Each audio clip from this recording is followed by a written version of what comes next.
What's the most frightening game ever made is a pretty common question amongst gamers. I hate hearing the answers to this question, because it's always games like id's Doom 3, Monolith's Fear and Condemned, and Capcom's Resident Evil series that usually come up as answers. These games and myriad other so-called horror games all rely on their ability to startle the player. A startle reaction is a sudden shock of surprise or alarm. Walking up behind someone and shouting "Boo!" is exactly what those games do. It's cheap, it's easy, it's derivative, and worst of all, it's nothing to do with fear. Fear is a distressing emotion, and manipulating your emotions is what the Silent Hill series is all about. Just like the original, Silent Hill 2 uses images and sounds that assault your senses in an incredibly powerful and effective way.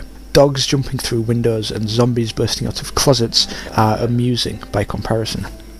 Survival horror is quite a rote genre. You've got claustrophobic environments, you've got a relatively limited supply of health items and ammo, you've got monstrous enemies to fight, you've got artificially restrictive camera angles, you've got puzzles to solve that range from unusual to absurdly fucking ridiculous, and you've got a cast of characters who all seem happier by themselves. They show up now and then, chat to you a little bit about completely inconsequential things, and then go off somewhere even though the building or entire town is full of monsters.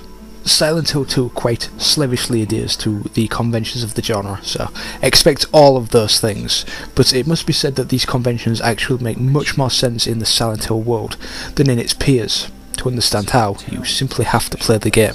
Although it's ostensibly a sequel, being Silent Hill 2, it has almost nothing to do with the original game.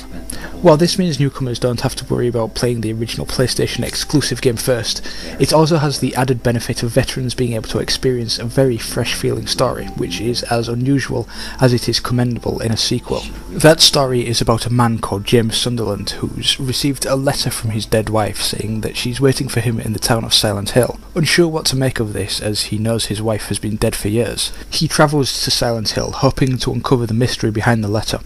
Of course, he finds the town abandoned, fog hanging thick in the air, and monsters roaming the streets.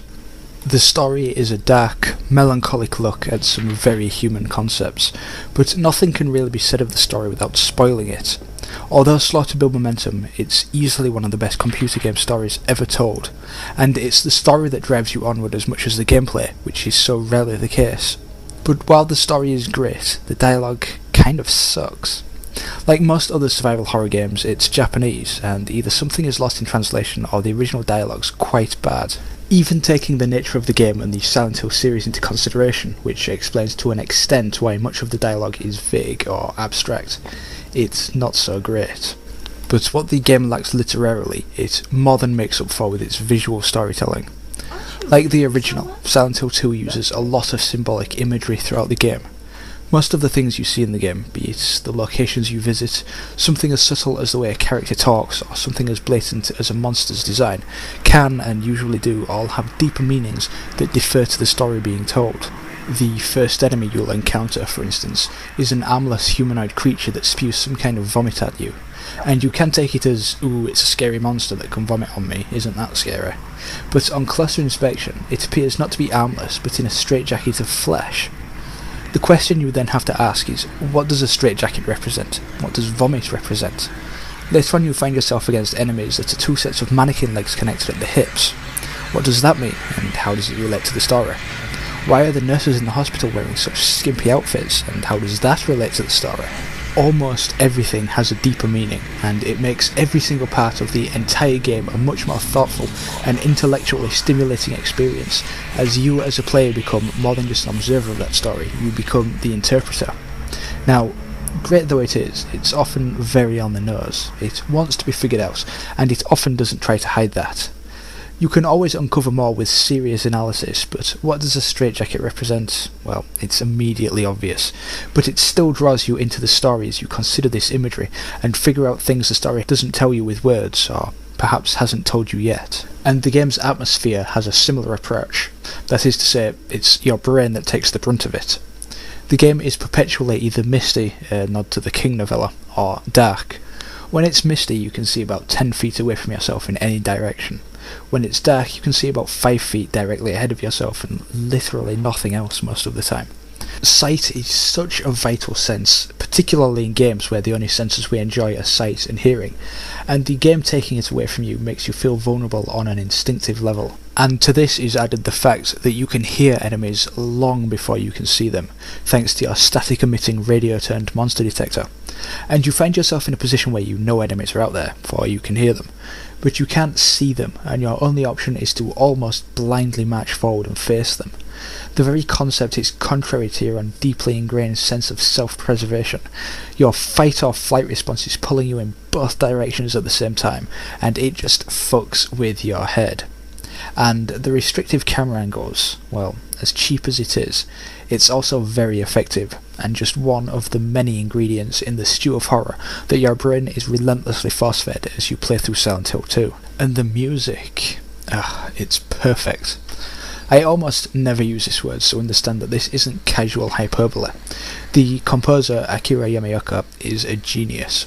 I don't even have the words to describe how his music makes me feel. It ranges from fairly traditional, solemn, lonely piano solos to what I think is some derivation of industrial music that I don't even know what it is, but whatever it is, the music in Silent Hill affects me on a deep, primal level in a way that no other component of any other horror game or film or anything ever has.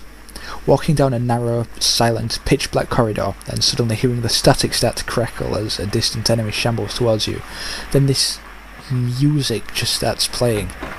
My instinctive reaction to that situation is to hit escape, spend a second composing myself, then to turn off my computer and collapse into a fetal position for a few hours. When everything in Silent Hill 2 comes together, as so often it does so perfectly. The problem is that if you can ride that sense of mad animal fear as far as it goes, it almost completely deflates when you actually get toe-to-toe with an enemy. In much the same way that a monstrous shadow can be cast by the most adorable little fluffy animals, and that sense of fear of the shadow is replaced by amusement of the thing casting it. Once you see the enemies in Silent Hill 2, they are no longer particularly frightening. They do, however, continue to chip away at your psyche, as there's something inherently revolting about the creature designs. They're all distinctly human, but they've been twisted into terrible forms, and they approach you with bizarre, disjointed gaits, appendages flailing at impossible angles. There's a perfect wrongness to them, and just watching them approaching you is mentally draining, but once you can see it, you can kill it, and killing things in Silent Hill 2 is very easy. Combat is definitely the weakest part of the game. You hold a button to draw your gun, you point yourself at the enemy that's probably slowly shuffling towards you, and you shoot it until it drops. If it's on the floor and your radio's still crackling, you go up to it and kick it until it bleeds out. That's really all there is to say about the combat. The enemies are all much slower than you, so in the large open areas of the town, which are pretty linear by the way, you can really just run right by them. Indoors, of course, you have nowhere to run, and then you're forced to ride that mad animal fear thing, or just quit the game and adopt a fetal position. When you're not interpreting mannequin legs, killing things, pooping your pants or wandering around town, you're solving puzzles. Most are of the collect X number of items and then arrange them in order as determined by a cryptic message variety, the staple of survival horror. But there is one puzzle toward the end of the game that is by far my favourite puzzle in any three-dimensional game. There are a bunch of hanged men, and you just have to decide which one you think is innocent and want to unhang, based on a fun little limerick. It's such a fantastic puzzle, and it comes at just the right time in the game, at a time when you'll probably be sick of the game's collecting and arranging puzzles. The puzzles on the whole are, like all other survival horror games, pretty bad and exist purely for pacing purposes. But again, as with many other vague and abstract elements of survival horror, the puzzles make a great deal more sense here due to the nature of the Silent Hill series. Silent Hill 2 doesn't tread new ground as far as gameplay mechanics go. It doesn't do anything the original Silent Hill didn't do, and for that matter it doesn't do anything the original Resident Evil didn't do. It's the potent psychological horror and a deeply intelligent story, and the fact that, and manner in which, these two elements are seamlessly interwoven that makes Silent Hill 2 such a special game. Its slow pace, melancholic atmosphere, and somewhat cryptic presentation make it a game for thinkers more than killers, so those looking to knife zombie sharks should look elsewhere, but those who want a magnificent story and amazing atmosphere should definitely try Silent Hill 2.